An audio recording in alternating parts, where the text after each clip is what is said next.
자, 여러분 안녕하세요. 2023 아린이 마찰력팀 이론 강의를 시작하도록 하겠습니다. 저는 물리학 교사 나님입니다. 일단 이번 시간에는 마찰력이라는 개념에 들어가기 전에 힘 방정식을 세우는 방법에 대해서 먼저 알아보도록 하겠습니다. 먼저 이 책은 일단 일반 물리학 서웨이 일반 물리학 책이고요. 페이지는 95쪽입니다. 받은 프린트물 보고 한번 가보도록 합시다. 첫 번째는 뉴턴 방정식에서 평형 상태일 때 먼저 알아보도록 하겠습니다. 평형 상태, 예를 들어서 이런 식으로 줄에 걸려있는, 이게 지금 뭐죠? 등이 있네요. 줄에 달려있는 등, 샹들리에 같은 등이 있는데 얘는 지금 정지에 있죠. 정지에 있는 물체 또는 등속하고 있는 물체에 대해서는 방정식을 어떻게 세워야 되는지에 대한 내용입니다. 먼저 입자로 볼 수 있는 물체의 가속도가 0이었을 때, 그때는 우리가 평형 상태의 입자 모형으로 분석한다고 나와 있는데요. 가속도가 0이다. 자, 이러한 모형에서 물체에 작용하는 R자 힘은 0이라고 나와 있죠. 식은 이런 식으로 써요. 시그마는 모든, 시그마 F라는 뜻은 뭐냐면 모든 힘을 더한다는 뜻이에요. 예를 들어서 한 물체 3개의 힘이 작용하고 있다고 해봅시다. 그러면 시그마 F는 어떻게 쓰면 되냐면 첫 번째 힘 더하기 두 번째 힘 더하기 세 번째 힘, 이런 식으로 이제 쓰면 된다는 거예요. 우선 5.7A처럼 오른쪽에 있는 것처럼 천장에 매달려 있는 등을 생각을 해보자. 이 등에 대한 힘 도표는 5.7B 힘 도표는 이런 식으로 쓸 수 있다 이 말이야. 여기 등에 작용하는 힘을 먼저 분석을 해봅시다. 자, 1번으로 힘 방정식 세우기 위해서 1번으로 하는 게 뭐냐면, 스텝 1이 뭐냐면 힘을 표시하는 거예요. 우리 책에는 어떻게 나와 있냐면 힘 도표를 그린다, 힘 다이어그램을 그린다 라고 나와 있는데요. 예를 들어서 이 등이 있으면 이 등에 작용하고 있는 힘은 이 등의 질량에 의해서 작용하고 있는 중력과 아래 방향으로 작용하는 중력, 그리고 윗부분에서 얘를 떨어지지 않게 지탱하고 있는 줄에 의한 장력이 있다고 볼 수 있겠죠. 보통 장력은 우리가 T라고 쓰고요. 그래서 이 상황을 다이어그램으로 표현하면 이런 식으로 되겠습니다. 이 등의 중력이 아래로 작용하고 있고요. 그 다음에 T라고 하는 장력이 윗방향으로 작용하고 있다. 이런 식으로 쓸 수 있겠어요. X방향, 가로 방향으로는 아무런 힘이 작용하지 않고 있습니다. 맞죠? 그래서 X방향 F는 0이다. 이 식은 별다른 정보를 주지 않는다. 대신 Y방향의 경우에는, 자, 얘도 Y방향 지금 정지하고 있죠? Y방향으로 정지하고 있죠? 그러니까 여기서 쓸 수 있는 거, 윗방향으로 가는 거를 우리가 플러스로 잡는다고 합시다. 윗방향을 플러스로 잡았을 때, 그러면 장력 T는 플러스 방향으로 작용하고 있으니까 플러스 T라고 써주고요. 그 다음에 중력은 위에 있는 방향을 플러스라고 잡았으니까 아래로 작용하고 있는 중력은 마이너스가 되겠죠. 그래서 이런 식으로 식을 쓸 수 있겠어요. 이 식을 풀어서 만들 수 있는 등식이 바로 장력은 중력과 같다라는 식이 나오는 겁니다. 자, 참고로 이건 물리학 배우는 학생들한테 나타나는 잘못된 개념 중에 하나인데, 힘의 평형과, 지금 보면 장력과 중력의 평형을 이루고 있죠. 힘의 평형과 작용 반작용을 우리가 구분을 해야 됩니다. 작용 반작용은 뉴턴 3법칙인데요. 문장에 이런 식으로 써져요. A가 B에게 힘을 가하면 동시에 B도 A에게 같은 힘을 반대 방향으로, 반대 방향이라는 말이 써져야겠죠? 반대 방향으로 힘을 가한다. 이런 작용 반작용 법칙이 있었어요. 위에서 A가 B에게 힘을 가하는 걸 우리가 작용이라고 한다면, 동시에 B도 A에게 반대 방향으로 힘을 작용하니까 이걸 이제 반작용 현상이라고 하거든요. 그래서 작용 반작용이라고 하는 개념이 있는데, 여기에서 뉴턴 방정식에서 힘 방정식에서 나온 장력과 힘이 같다는 게 작용 반작용 법칙 아닙니다. 왜 그러냐면 작용 반작용 법칙은 방금 말했던 것처럼 이 형태로, 마치 문법 형태로 문장이 나와야 돼요. 그러면 이 상황에서 작용 반작용 법칙은 어떻게 나오냐면, 줄이 등을 위로 당기고 있죠? 그러면 이 힘에 대한 반작용은, A랑 B를 바꾸면 돼요. 등이 줄을 당기고 있는 형태라고 보면 되겠습니다. 그래서 그게 반작용이에요. 줄이 지금 팽팽하게 있잖아요. 잡아당겨지고 있잖아요. 아래로 줄도 얘를 잡아당기고 있는 거는 이 등이라고 볼 수 있겠죠. 그렇게 봐야 돼요. 그래서 줄이 자 이렇게 할까요? 지금 여기 다시 한번 등에 작용하고 있는 힘 중에 하나는 윗방향으로 작용하고 있는 장력인데요. 이 장력은 누가 주는 거냐면 줄이 등에게 가하는 힘이에요. 그러면 이 장력에 대한 반작용은 뉴턴 방정식에서 나온 이 중력이 아니고 등이 줄에게 가하는 힘이라고 보면 되겠습니다. 그래서 이 줄을 팽팽하게 하고 있는 이 힘은 등이 줄에게 가하는 힘이다. 이런 식으로 보면 되겠어요. 자, 그럼 마찬가지로 이 등에는 아랫방향으로 중력도 작용하고 있는데요. 이 중력에 대한 반작용은 뭘까요?를 생각을 해봅시다. 바로 자, 이 중력은 누가 주는 거예요? 지구가 등에게 가하는 힘이 중력이겠죠.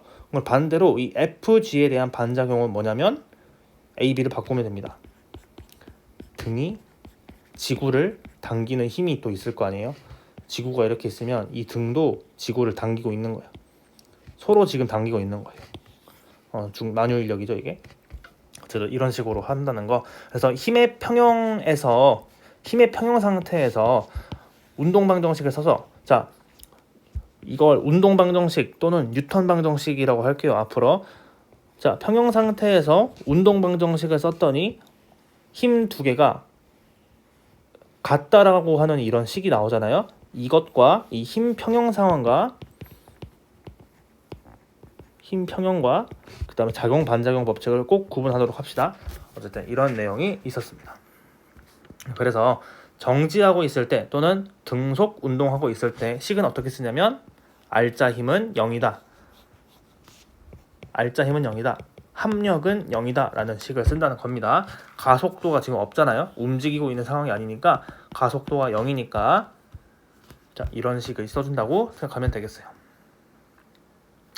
두 번째는 이번엔 가속 운동을 하고 있는 상황이에요. 이때는 알짜 힘을 받는 입자에 대해서 생각을 해봅시다. 만일 물체가 가속되고 있다면 물체의 운동은 알짜 힘을 받는 모형이다 라는 겁니다. 적합한 식은 뉴턴 제2법칙이라고 나와 있고요.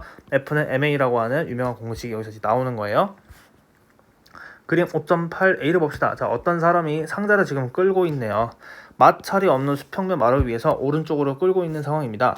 소년이 바로 서 있는 마루는 마찰이 원래는 있는데 자, 쭉 읽어봅시다. 소년이 상자를 끌어당기려고 할 때 발이 바로 미끄러질 것이다. 여기에서 상자의 가속도와 마루가 상자에 작용하는 힘을 찾는 것이 문제라고 하자. 다시 상자의 가속도와 마루가 상자에 작용하는 힘을 찾는 것이 문제라고 하자.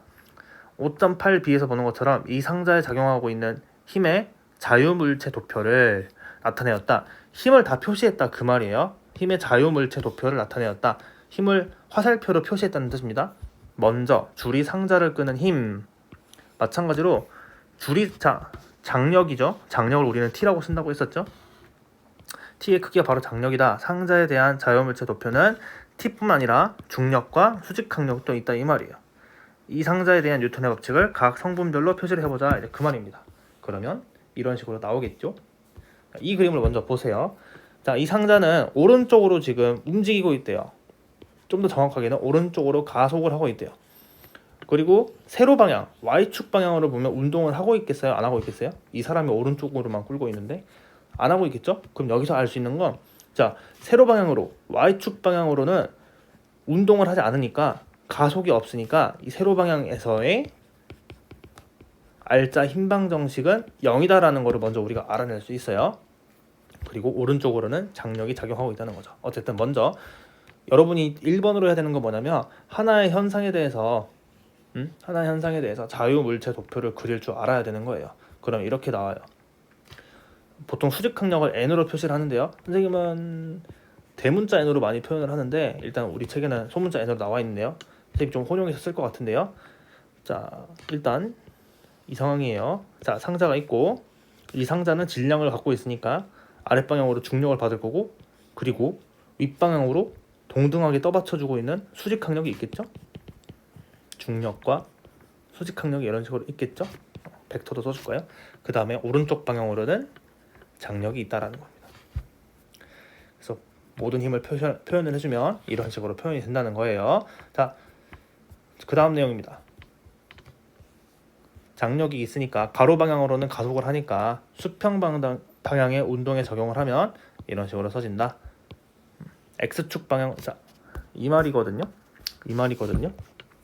자, 보세요. 뉴턴의 운동 방정식이에요. 방정식이라고 하는 거 진짜 희한한 현상이에요. 1번식이랑 2번식이 있다고 했었을 때 이 두 개의 식이 같다고는 장담을 할 수 없거든요. 근데 방정식이잖아요. 방정식이니까 식 1이랑 식 2가 같다고 보는 거예요. 원래는 전혀 관계없는 두 개의 식이었는데 방정식이니까 지금 이런 식으로 써지는 거예요. 그런데 식 1번은 뭐냐면 힘을 다 더한 식이고요. 식 2는 뭐냐면 질량 곱하기 가속도라고 하는 식이에요. 그런데 이 식 두 개가 같다는 말이에요. 그러면 1번으로 먼저 해줘야 되는 게 뭐냐면 힘 F가 뭐냐를 다 찾는 겁니다. F2, F3 이런 식으로 다 찾는 거예요. 그 다음에 처리해야 되는 건 식 2번에 대해서 알아야겠죠. 질량은 몇인지, 그 다음에 가속도에 대한 정보가 있는지, 그런 거에 대해서 아직 알아보는 거예요. 그리고 나서 하는 게 뭐냐면 이렇게 하는 겁니다. 이 힘과 MA가 같다라고 방정식을 두는 거예요. 그래서 뉴턴 운동 방정식 푸는 방법은 자, 1단계 뭐냐면 힘 도표를 통해서, 힘 다이어그램을 통해서 힘을 화살표로 모두 표시하는 거예요. 그 다음에 스텝 2는 F는 MA를 만드는 건데요. 일단 1번식을 정리를 해요. 1번식은 R자 힘이잖아요. R자 힘을 다 여기에 써. 이건 어디서 나온 거냐면 여러분이 힘 표시한 거에서 다 쓰는 거예요. 그 다음에 2번식은 MA겠죠.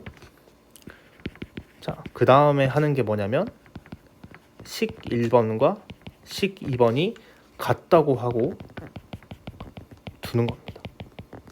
예를 들어서 힘이 3개가 있었다라고 한다면 1번 힘, 2번 힘, 3번 힘을 더해서 그게 질량 M이라고 하는 물체를 A라고 하는 가속도로 가속시켰다. 이런 식으로 방정식을 잡는 거예요. 그리고 방정식 풀기. 여기서부터는 수학입니다. 이런 식으로 생각하면 되겠어요. 어쨌든 그래서 여기서 한 게 그거예요. 일단 1번. 자, 우리가 힘 표시했었죠. 그 전 페이지에서 보면 힘 표시를 이런 식으로 했었죠. 그 다음에 2번이 뭐냐면 그 힘으로 방정식을 세우는 건데 일단 시그마 F라고 하는 거에 대해서 정리를 하는 거예요. 이렇게 했죠. X 방향으로는 T라고 하는 게 생겼죠. 그 다음에 식 2번 MA가 있는데 방정식이니까 식 1번이랑 식 2번을 같다라고 두는 겁니다. 자, 이렇게 하면 이런 식으로 쓰인다는 거예요. 이걸 얻을 수 있다. 한편 상자는 수평 방향으로만 움직이므로 Y축 방향으로는 가속도가 없다. 그래서 얘를 어떻게 쓸 수 있냐면 이렇게 쓸 수 있죠. 윗방향으로 수직항력이 있었고 아랫방향으로 중력이 있었으니까 자, 1번식은 이렇게 써져요. 식 1. 근데 식 2는 가속도가 없었으니까 MA항이 0이 나오겠죠. 그러니까 이 식 1번이랑 식 2번이 같다라고 표현할 수 있는 겁니다. 수직항력은 중력과 크기는 같지만 방향은 반대라서 서로 상쇄된다. 이런 식으로 알아낼 수 있겠어요. 만일 장력이 일정하다면 가속도 또한 A는 n분의 t로 일정하다. 따라서 상자는 x방향으로 일정한 가속도를 갖는 입자 모형으로 설명할 수 있다. 2장에서 배운 운동학식을 이용해서 또 이제 속도 v를 시간의 함수를 얻을 수 있다. 또 응용이 많이 된다는 겁니다. 나머지는 여러분들이 한번 읽어보도록 합시다. 이 내용 한번 읽어볼까요? 아랫부분. 이 상황에서 수직항력 N은 중력과 크기가 같지만 모든 경우에 다 그런 것은 아니다. 예를 들어서 굉장히 재밌는 상황이 있는데 그림 5.9를 보면 왼쪽에 있는 상황을 보면 책상 위에 놓인 책을 손바닥으로 F의 힘으로 누른다고 가정을 해보자. 근데 책은 정지해 있다라는 거예요. 이 상황에 대해서 먼저 해봅시다. 만약 여러분 손바닥에 힘이 없었다면 어떻게 되는 거냐면 상황이 책상이 있고 책만 있었다고 해보자고요. 그리고 이 책은 정지해 있어요. 그러면 여기에 작용하고 있는 힘은 아랫방향으로 작용하고 있는 중력이랑 그 다음에 이 책이 움직이지 않으니까 윗방향으로 작용하고 있는 수직항력이 있겠죠? 자, 그러면 운동방정식을 세우면 이제 이렇게 되겠네요. 윗방향으로 수직항력이 있고 아랫방향으로 중력이 있다. 그런데 얘는 움직이지 않으니까 식 2번은 0이 되겠죠? 그래서 이러한 방정식이 나온다는 거예요. 그러면 또 학생들이 흔히 오해하고 있는 게 수직항력은 무조건 중력이랑 같을까에 대한 내용이에요. 근데 꼭 그런 건 아니거든요. 자, 여기 보세요. 이 상황을 봐보게요. 이번엔 손 F라고 하는 힘으로 손으로 책을 지금 누른 상황이에요. 그럼 여기에 작용하고 있는 힘을 다 표현해 봅니다. 자, 스텝 1 1단계 힘을 다 표현한다고 그랬죠? 그러면 아랫방향으로 작용하고 있는 힘이 있을 거고요. 그리고 아랫방향으로 중력도 있겠죠. 그리고 움직이지 않아야 되니까 윗방향으로 수직항력도 지금 있는 거예요. 그러니까 이 상황에서 평형 상태는 이 두 개의 힘으로 표현이 되는 거거든요. 그러니까 자, 스텝 1 힘 표시하는 거 했어요. 스텝 2는 뭐 하는 거냐면 식 세우는 겁니다. 자, 먼저 식 1번은 모든 힘을 다 더하는 거죠.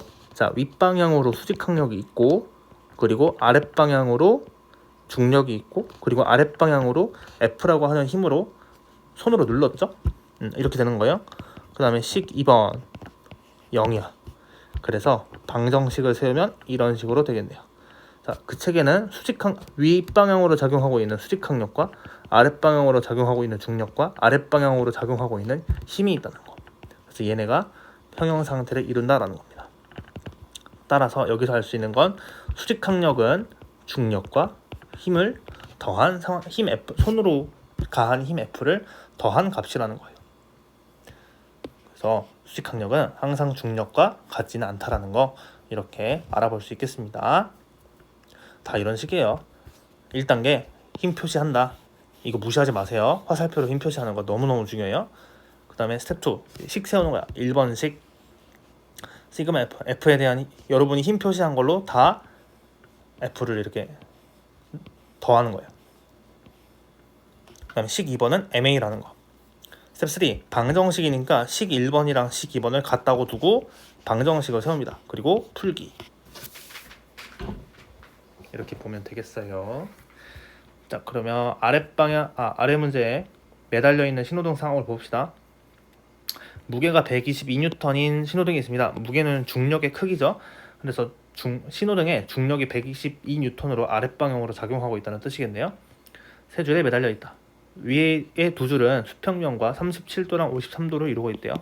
이런 식으로 이 두 줄은 연직줄에 비하여 그렇게 강하지 못하여 장력이 100N을 초과하면 끊어진다.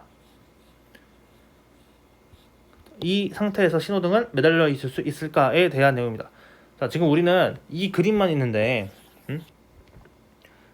우리가 여기서 알고 있는 거는 1번 줄이랑 2번 줄의 각도가 각각 37도랑 53도라고 하는 거고, 그리고 또 뭐예요? 신호등이 122N이고 이 줄은 100N을 초과하면 끊어진다는 걸 알고 있어요. 근데 뭔가 좀 직관적으로 보면, 느낌적으로 보면, 상황 보면 무게가 122N인데 줄이 100N 넘으면 끊어지거든요. 그럼 당연히 끊어질 것 같거든요. 이거라면 무게 자체가 122N이잖아요. 아랫방향으로 122N을 가해지고 있잖아요. 근데 이 줄은 100N 넘으면 끊어진다면서요. 그래서 당연히 끊어질 것 같은데, 자, 끊어질지 안 끊어질지 한번 봐보도록 하겠습니다. 이 두 줄이네요. 이 1번 줄이랑 2번 줄을 말하는 것 같아요. 이 1번 줄이랑 2번 줄은 100N이 넘으면 끊어진다는 거. 자, 끊어질까 안 끊어질까를 봐보도록 하겠습니다. 자, 먼저 해야 되는 거는 우리가 구해야 되는 거는 1번 줄에 작용하고 있는 힘이랑 2번 힘에 작용하고 있는 힘을 구해서 그게 100N이 넘어가는지 안 넘어가는지를 이제 구하는 거예요. 봐보도록 합시다. 1번 스텝 1 힘을 다 표시해야 된다고 그랬죠? 그럼 먼저 이 신호등에 작용하고 있는 힘을 표시를 해보자고요. 아랫방향으로 중력이 있겠네요. 근데 그게 122N이라고 나왔죠. 그리고 여러분 윗방향으로 지금 신호등이 지금 정지해 있을 거 아니에요. 그러니까 아까 수직항력이 있었던 것처럼 여기에도 윗방향으로 장력이 있네요. 자, 임의적으로 윗방향을 플러스 방향으로 잡도록 하겠습니다. 그러면 이따 식을 세울 때 얘는 플러스 T3라고 해야 되고 중력은 마이너스 122N이라고 해야 돼요. 자, 그 다음에 문제는 이제 이 T1이랑 T2인데요. 자, 여기 있는 이 가운데 점을 기점으로 봐봤을 때 여기에 작용하고 있는 힘은 이렇게 표현이 되겠어요. 자, 이 점에 작용하고 있는 힘을 표시를 해봅시다. 먼저 왼쪽 방향으로 T1이 있고요. 그리고 오른쪽 방향으로 T2가 있고요. 자, 만약 여기 있는 가운데 지점이 윗방향으로 T1이랑 T2만 있었다면 힘이 윗부분만 있으니까 이 점이 위로 튀어 올라가야 되잖아요. 근데 이 가운데 있는 이 교점은 정지해 있잖아요. 그 말은 무슨 뜻이냐면 윗방향으로 T1이랑 T2가 있고 아랫방향으로도 힘이 있다는 뜻이거든요. 그러면 이 점에서 아랫방향으로 작용하고 있는 힘은 뭘까요? 라고 생각을 해보면 T3라고 할 수 있겠어요. 이 가운데 지점에. 근데 이상하죠. 장력은 여기 실에 있는 이 장력은 그러면 아랫방향으로도 작용하고 윗방향으로도 작용하는 건가라고 생각할 수 있잖아요. 일단 정답은 yes거든요. 왜 그러냐면 이 실에 대해서 생각을 해보면 이 실은 지금 팽팽하잖아요. 그 말은 무슨 말이냐면 얘는 윗방향으로도 잡아당겨지고 있고 아랫방향으로도 지금 잡아당겨지고 있다는 뜻이에요. 이 실이. 그러니까 이 장력은 상황에 따라서 윗방향으로 쓸 수도 있고 아랫방향으로도 쓸 수 있어요. 방정식을 쓸 때. 만약 이 두 개에 팽팽하게 잡아당기고 있는 힘이 없었다면 이 줄은 그냥 이렇게 헐렁하게 있거나 아니면 만약 윗부분의 힘이 더 크게 작용했다면 이 줄이 위로 올라갔겠죠. 위로 가속을 했겠죠. 근데 문제는 이 줄이 가만히 있고 팽팽하게 있다는 점에서 윗방향이랑 아랫방향으로 동등한 힘이 작용하고 있다는 것을 알아낼 수 있겠어요. 그러면 이 실은 윗방향으로 작용하고, 자, 윗방향으로는 어떻게 작용하고 있냐? 바로 신호등을 위로 잡아당기고 있는 힘이 이런 식으로 역할을 하고 있는 거예요. 그 다음에 이 실은 또 아랫방향으로도 잡아당겨지고 있는데요. 뭘 잡아당기고 있냐면 이 가운데 지점을 잡아당기고 있는 거죠. T1이랑 T2를 상쇄시킬 수 있는 그 힘을 가하고 있다는 뜻이에요. 그래서 그렇게 알아두면 되겠습니다. 장력은 예를 들어서 우리가 이 책은 지금 대학교 1학년들이 보는 일반 물리학인데요. 일반 물리학에서는 이 실의 질량을 무시해요. 실의 질량을 무시한다는 조건이 뭐냐면 이 모든 지점에서 장력이 같다고 두는 이제 가정을 하고 있는 거예요. 원래는 각 지점마다 장력이 다르거든요. 그런데 고등학교 수준이라 대학교 1학년까지는 이 실의 각 지점마다 장력이 똑같다고 가정을 하고 있습니다. 물론 일반 물리학에서도 꽤 어려운 문제는 줄의 질량을 고려하는 문제도 있어요. 그럼 그때는 각 지점마다 장력을 다르게 둬야 돼요. 그건 여러분이 볼 일은 없을 것 같아요. 어쨌든 여기에서는 장력 T가 각각 줄마다 있을 건데 상황에 따라서 왼쪽으로 작용하게 방정식에서 왼쪽으로 작용하게 될 수도 있고 오른쪽으로 작용하게 될 수도 있다는 거 알아두세요. 문제를 풀면 여러분들이 알게 될 겁니다. 자, 어쨌든 그리고 방금 자유도표 그린 것처럼 자, 이 신호등에는 아랫방향으로 중력 그리고 윗방향으로는 장력이 지금 이런 식으로 있죠. 오른쪽 보면 이 가운데 지점에서 작용하고 있는 힘은 이 37도 윗방향으로 T1이랑 53도 윗방향으로 T2가 있어요. 그리고 아랫방향으로 T3가 이런 식으로 있고요. 자, 그러면 이 상황에서 힘 도표를 그렸으니까 2단계는 뭐 해야겠어요? 방정식을 세워야겠죠? 한번 세워보도록 하겠습니다. 그러면 이때 뭐 하냐면 코사인 사인을 이용을 해야 돼요.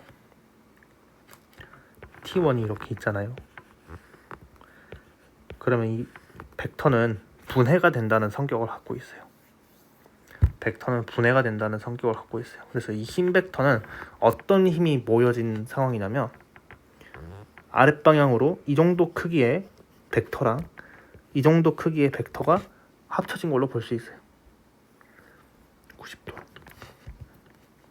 그 다음에 이 T2도 마찬가지로 이 정도 가로 방향의 벡터랑 이 정도 세로 방향의 벡터가 합쳐진 거라고 볼 수 있어요. 이렇게 두고 우리가 이제 풀어야 되거든요. 자, 그러면 여기서 왼쪽 방향으로 이 부분이 힘이 얼만큼 되냐, 여러분들이 수학 시간에 배웠던 거 쓰면 됩니다. 바로 여기 길이가 지금 T1이잖아요. 그러면 T1에 코사인 37도만큼의 힘이 왼쪽으로 작용하고 있는 거고요. 그 다음에 윗방향으로는 뭐겠어요? 바로 T1에 사인 37도만큼의 힘이 작용하고 있는 거겠죠. 마찬가지로 여기도 똑같습니다.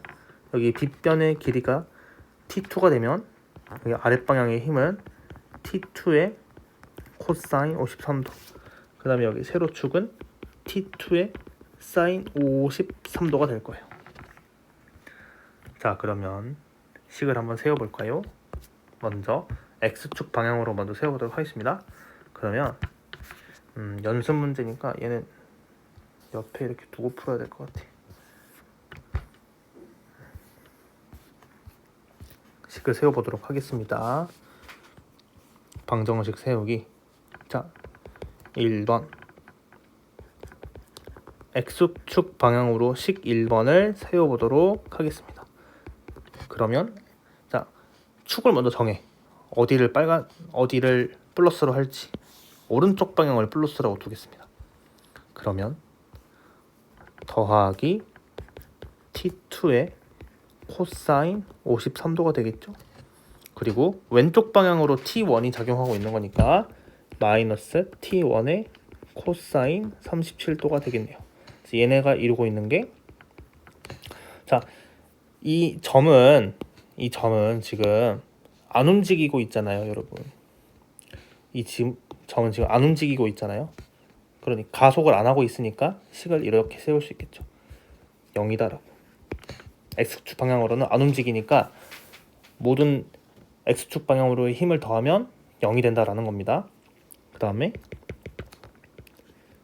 Y축 방향으로 식을 써보도록 하게요. 자, 윗방향을 플러스로 둔다면요, 그러면 더하기 어떤 힘이 있어요? T1에서 사인 성분이 있죠. T1에 사인 37도가 있고요. 그 다음에 T2에 사인 53도가 있어요. 그 다음에 우리가 윗방향을 플러스라고 했죠. 그럼 아랫방향으로 마이너스 T3가 있잖아요. Y축도 마찬가지로 안 움직이잖아요. 그러니까 얘가 힘의 평형을 이루고 있다, 이런 식으로 쓸 수 있겠네요. 그 다음에 세 번째, 신호등에 대해서 한번 세워보면요, 지금 1번이랑 2번은 어떤 상황이냐면 여기 봤었던 이 점, 교점, 세 줄의 교점에 대한 거고, 세 번째는 신호등에 대해서 생각을 해보면 X축 방향으로는 힘 작용 안 하고 있잖아요. 그냥 0이라고 해. 그 다음에 신호등의 힘 방정식은 프라임을 쓸까요? 신호등의 X축 방향으로 힘이 없으니까. 그 다음에 Y축 방향으로는 힘이 있어요. 윗방향으로 T3라고 하는 힘이 있고, 그 다음에 아랫방향으로 마이너스 FG가 있잖아요. 그 다음에 얘는 정지에 있으니까 힘의 평형이다. 이 두 개의 힘이 합쳐져서 알짜 힘이 0인 거다. 그러니까 안 움직이고 있다라는 겁니다. 그래서 이 세 개의 식이 나오네요. 이런 식으로. 자, 그 다음에 하는 게 연립방정식 푸는 겁니다. 그 다음 뭐 한다고? 연립방정식을 풀어. 이렇게 식 다 세웠으면 연립방정식 풀기.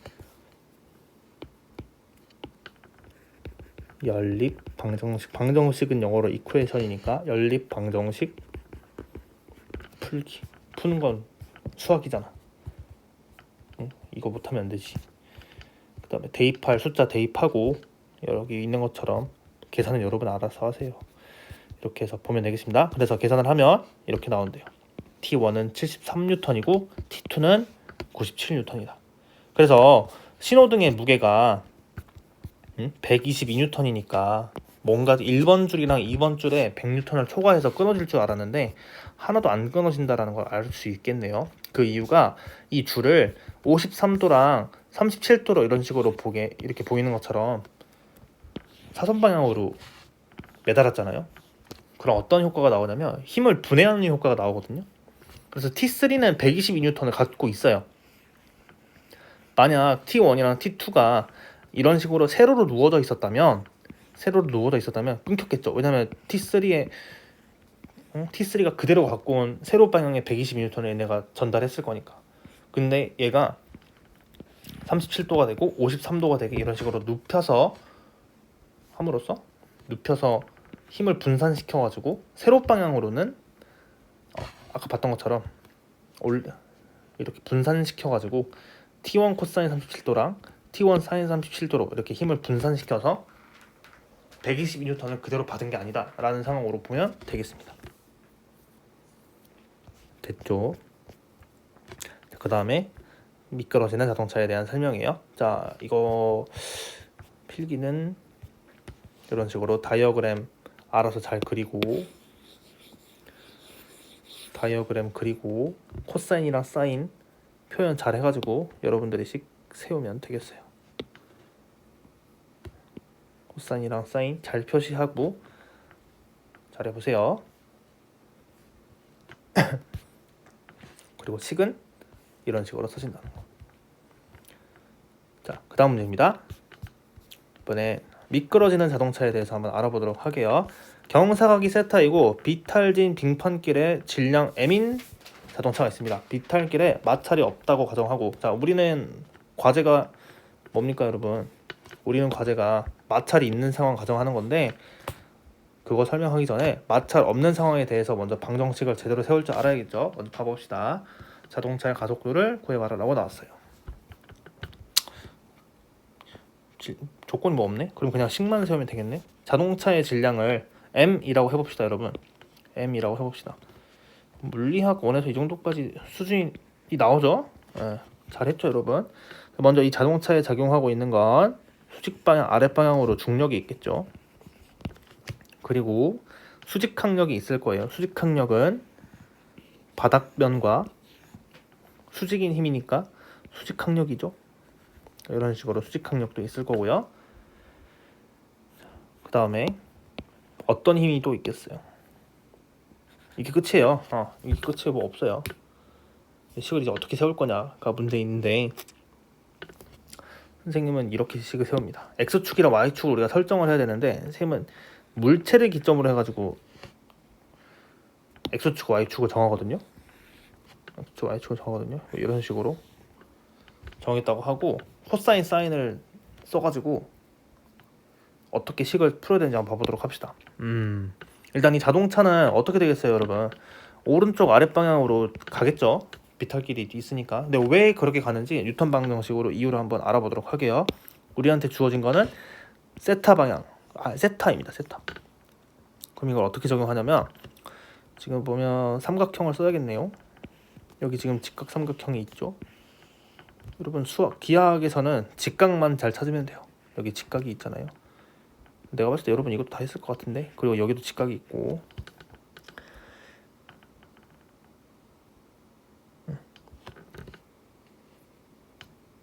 그럼 어떻게 삼각형을 찾아야겠어? 이렇게 찾아야겠네. 이렇게 수직 방향으로. 그러면 여기가 세타면 여기를 파이 방향이라고 해보자고. 그럼 파이 방향이랑 세타 방향이랑 더해서 90도가 나오겠죠. 됐고, 그 다음에 여기 지금 보면 이렇게 삼각형이 만들어지네요. 됐죠? 조금 안 예쁘네 그림이. 이해되죠? 지금 이거야. 얘도 파이잖아. 그러면 지금 이 삼각형이 이렇게 돼 있다는 거잖아요. 이렇게 90도를 만들었고 얘가 파이래. 그럼 얘가 뭐가 되겠어? 세타가 되겠지. 생긴 것도 세타처럼 생겼죠. 왜 그러냐면 작은 게 세타일 거니까. 그래서 여기가 세타라는 거. 그리고 이 중력에 어떻게 적용할지 생각을 해보면요, 마찬가지로 힘의 분해가 이제 이루어지겠죠. 코사인 세타, 여기 각도가 세타라는 게 방금 나왔으니까 이 삼각형의 이 빗변이 mg잖아요, 크기가. 그리고 이 부분이 90도니까 이게 나오겠네요. 자, 이 부분이 mg의 코사인 세타라는 거. 그리고 여기 있는 이 방향이 mg의 사인 세타겠죠. 자, 그럼 다 됐네. 다 됐네. 식 세워봅시다 한번 여러분. 어떻게 세울 수 있겠어? 자, x축 방향으로는 자 여기 부분이 x축이에요. x축 방향으로는 어떤 힘이 있어요? 해봐. 자동차에서 x축 방향으로 일식 1번식은 뭐만 있다고? 오른쪽으로 사인 세타가 있잖아요. 그렇죠? 그 다음에 x축 방향으로 C2 자동차의 질량을 m이라고 합시다. 그 다음에 얘가 힘을 받아서 a라고 하는 가속도로 움직인다고 하자고요. 그러면 여기서 방정식이 첫 번째 게 만들어지네요. 바로 뉴턴 방정식에 의하면 1번식과 2번식을 같다라고 해야 되잖아요. 그래서 mg의 사인 세타가 ma라고 하는 게 나오겠습니다. 첫 번째 식. 그 다음에 두 번째 식. y축에 대해서 써보겠습니다. 1번식은 힘에 대한 식을 써보면 윗방향으로 수직항력이 있고 아랫방향으로 mg 코사인 세타가 있죠? 있네요. 근데 얘는 ma가 없죠. 왜 그러냐면 그 y축 방향으로는 안 움직이고 있잖아. 그러니까 힘의 평형이 되겠지.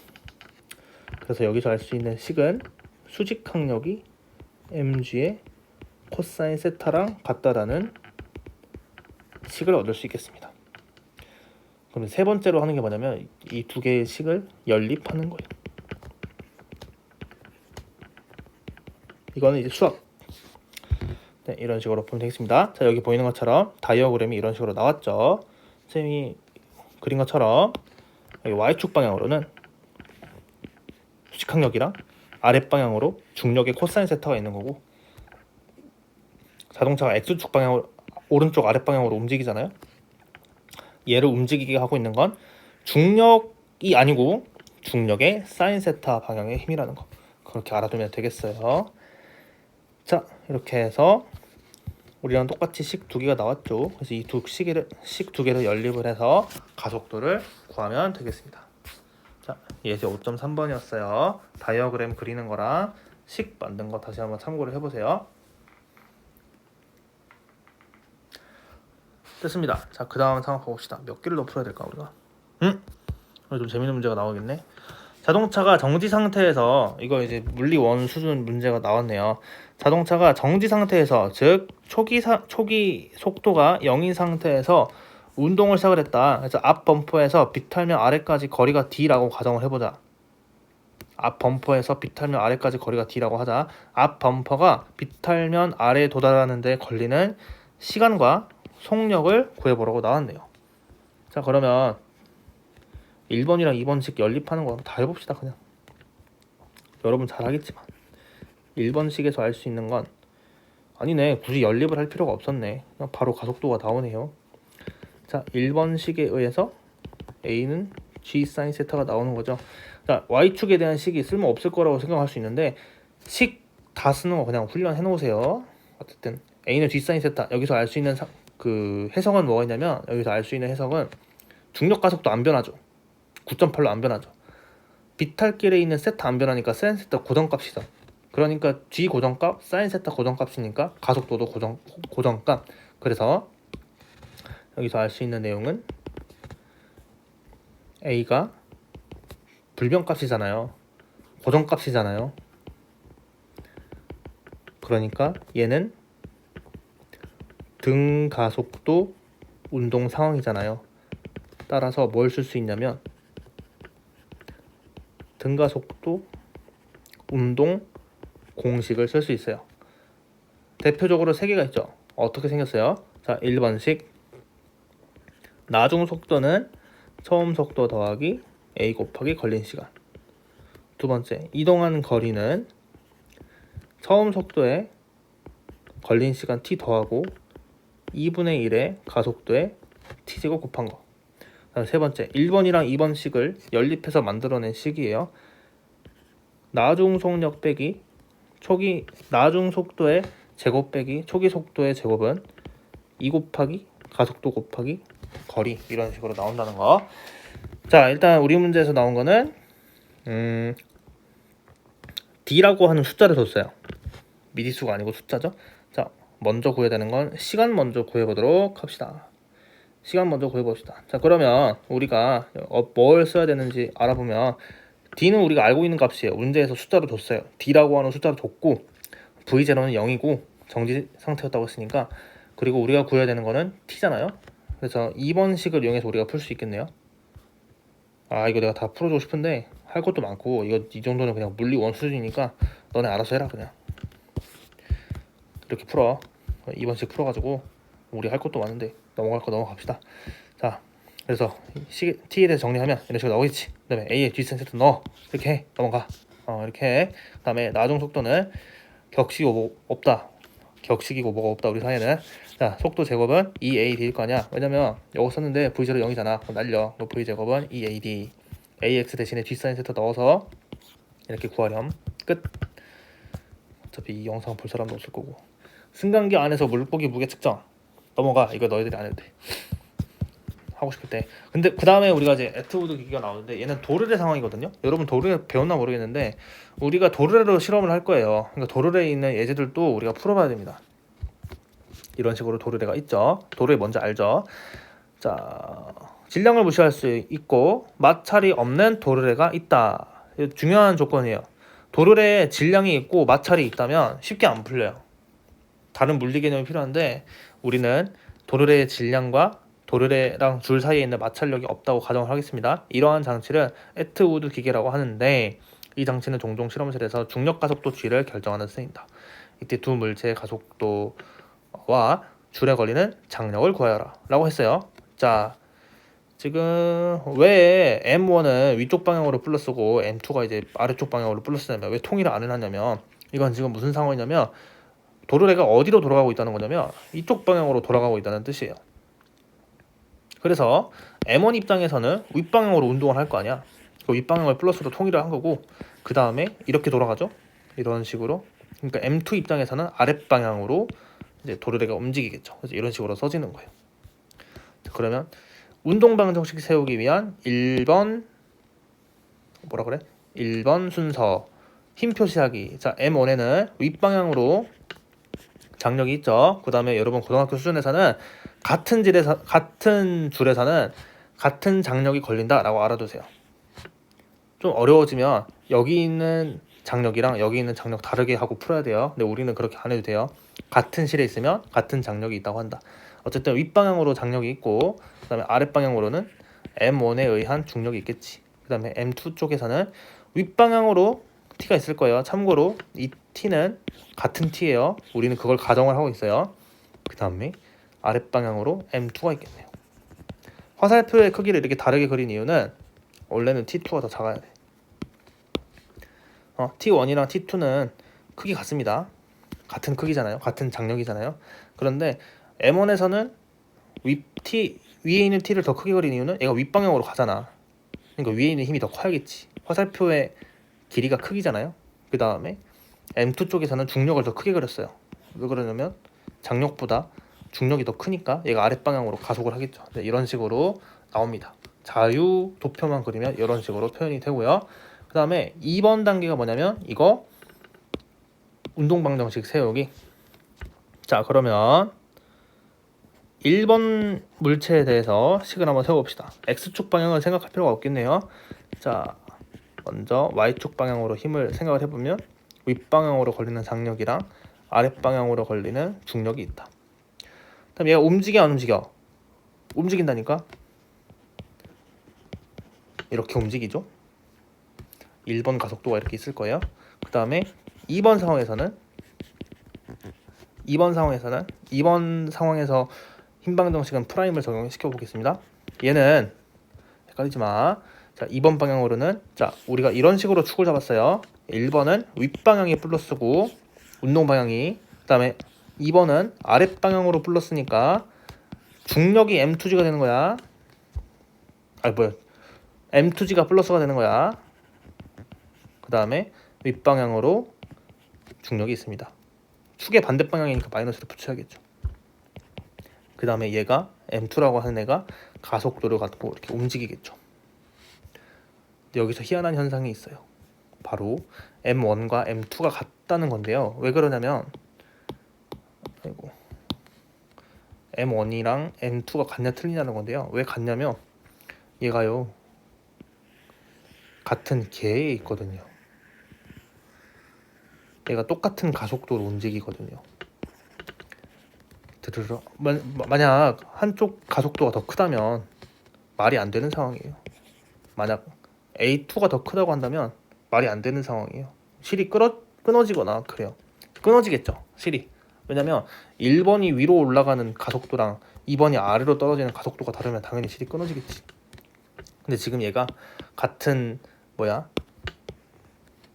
계에 있으니까, 같은 시스템이 있으니까, 같은 계에 있으니까 가속도가 같다라는 거예요. 이건 좀 커요.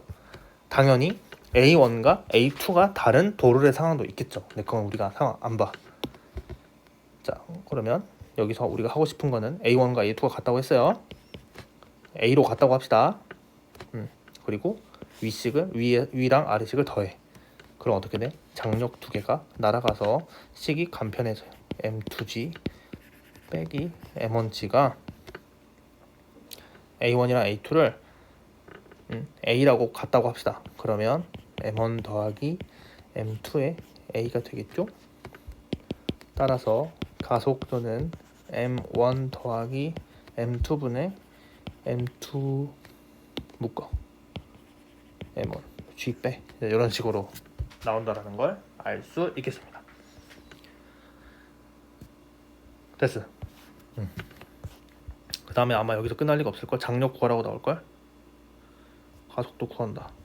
우리 이렇게 나왔죠. 똑같이 나왔죠. 그 다음에 장력 구해봐라 라고 했잖아요. 그럼 어떻게 하면 되냐면 요거 A 있잖아요. 얘를 여기에 대입해. 그 다음에 M1G를 오른쪽으로 이항시켜. 더하기 M1G를 해. 그럼 장력만 남잖아. 그렇게 해서 풀 수 있어요. 장력 여러분이 알아서 구해보세요. 대입하면 돼요. 그냥 끝. 에투드 기계. 아직 몇 개 남았어? 그 다음 하나 남았다. 하나 하고 이제 마찰력으로 넘어가는 건데 여기까지만 하고 이 강의는 끝내는 걸로 하겠습니다. 봅시다. 예제 5.6번 줄로 연결된 두 물체의 가속도. 가보자. 가벼운 줄에 의해서 질량을 무시할 수 있고 마찰이 없는 도르래에 질량 M1과 M2인 두 물체가 연결되어 있다. 질량 M2인 물체는 경사각 세타의 비탈면에 놓여 있다. 그렇다고 합니다. 두 물체의 가속도와 줄의 장력을 구해봐라라고 나왔어요. 아니 그냥 이것도 하면 되지. 얘도 축 설정 잘해야 되거든요. 이런 식으로 운동을 하고 있다고 본다면 M2 입장에서는 오른쪽 아랫방향을 플러스로 잡고 M1 입장에서는 윗방향을 플러스로 잡아야 된다는 거 잊지 마세요. 자, 그러면 어떤 힘이 작용하고 있는지 한번 봐보도록 합시다. M1에는 아랫방향으로 중력이 있고 윗방향으로 장력이 있겠죠. 그 다음에 M2 입장에서는 자, 같은 실에 이렇게 있잖아요. 그러니까 여기서 X축에서 반대 방향으로 장력이 있고 얘는 다 해야 되는데 할 수 있을 거니까 자 M2G에 사인 세타 방향이 있을 거고요. 그 다음에 이 방향으로는 M2G에 코사인 세타. 그 다음에 윗방향으로는 수직 강력이겠죠. 이게 힘 다 표시한 거예요. 이게 힘 다 표시한 거예요. 자 M2 입장에서 이거만 봐보겠습니다. M2 입장에서 세로 방향은 얘랑 얘가 있고요. 이 두 개는 어떻겠어? M2가 비탈면 이 빗면 윗방향으로 덜컹덜컹 거리는 게 아니니까 수직항력이랑 M2G 코사인 세타는 같겠죠. 이런 식으로 해서 힘 그렸고 스텝 2는 이제 방정식 세우는 거겠죠. 자 1번 물체에 대해서 먼저 식을 세워보면 X축 방향으로 식 없으니까 자 Y축 방향으로만 식을 세워보도록 하겠습니다. 그러면 여기서 축을 우리가 이렇게 잡았다고 했지. 다시 이렇게 잡았다고 했지. 여기가 플러스. M1 입장에서는 이 윗방향이 플러스. 그러니까 플러스 T 빼기 M1G가 M1의 A. 2번 식에 대해서는 자 2번은 이렇게 해. 엄밀하게 풀면 이렇게 해야 돼. 엄밀하게 풀면 색깔을 뭘 쓸까? 이렇게 하자. 자, 2번 식에서 보면 여기를 x 프라임 축이라고 하겠습니다. 그 다음에 여기 세로 축을 플러스 y 프라임 축이라고 하겠어요. 그러면 2번 식에 대해서는 x 프라임 축에 대해서는 얘는 어떤 힘이 작용하고 있냐면 m2g에 사인 세타 있고, 이거로 끝난 거 아니죠. 여기 m2에 걸려있는 힘을 다 써야 돼요. 이 윗방향으로도 장력이 있죠. 마이너스 t가 이렇게 있잖아. 얘가 m2, 그 다음에 a라는 가속도로 움직이고 있고, 그리고 f y 프라임 축으로 식을 세워보면 y 프라임 쪽으로 수직 항력이 있고, 반대 방향으로 m2g의 코사인 세타가 있잖아요. 얘는 y 프라임 축으로는 그 평형 상태니까 0 이렇게 해서 식이 3개가 세워지고 연립하면 되겠네요. 연립은 여러분이 알아서 하시고요. 맞네. 다 이렇게 했네. 가속도 풀어. 이렇게 해서 잘 풀어봐라. 장력도 구해보고. 이렇게 해가지고 네, 다 했습니다. 아랫부분에 이렇게 새끼 문제가 있거든요. 서웨이는요. 새끼 문제도 여러분들이 한번 풀어보고 의미 부여를 한번 해보세요. 자, 그러면 다음 시간에 마찰력에 대해서 알아보도록 하겠습니다. 방금 그 문제에서 자유물체 도표 그린 거랑 식 세운 거 다시 한번 검토해보고요. 일단 첫 번째 강의는 여기서 마치도록 하겠습니다.